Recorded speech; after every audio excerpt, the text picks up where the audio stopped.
আসসালামু প্রবাসী ভাই বোনেরা, কিছুক্ষণ আগে মাত্র 1 ঘন্টা আগে আমরা আমার ফেসবুক পেজে ঘোষণা দিয়েছিলাম যে প্রবাসীদের পক্ষে, ইরাক প্রবাসীদের পক্ষে আমরা উদ্যোগ নিয়েছি যে বাংলাদেশে বন্যার্থ মানুষদের পাশে দাঁড়ানোর জন্য।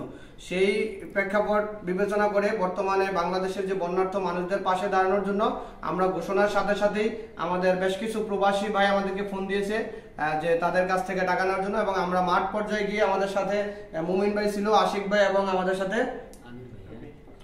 আরিফ ভাই সহ আরো আমাদের ক্যামেরাম্যান ভাই আছেন, নাম হালিম ভাই আছে, সহ আমাদের শরীফ ভাই ওখানে ছিল। তো আমরা এই 5-7 জনে মিলে আসলে আশেপাশে যে প্রবাসী ভাইরা ছিল তাদের কাছে যাই এবং তাদের কাছ থেকে আমরা এখন পর্যন্ত এই $100, তারপরে 10, 20, 30, 40, 41, 42, 43, 44, 45, 46, 47, 48, 49, 50, $100 আর হচ্ছে 53 দিনার, মোটামুটি এখানে আমাদের প্রায় $150 কাছাকাছি, $150 কাছাকাছি টাকা আমরা সংগ্রহ করতে পারছি, যেটা বাংলাদেশি টাকায় প্রায় 15,000 টাকার উপরে, 15,000 টাকার মতো। তো আমরা এই পর্যন্ত 1 ঘন্টা ইনশাল্লাহ আমরা 15,000 টাকা কালেকশন করতে পেরেছি।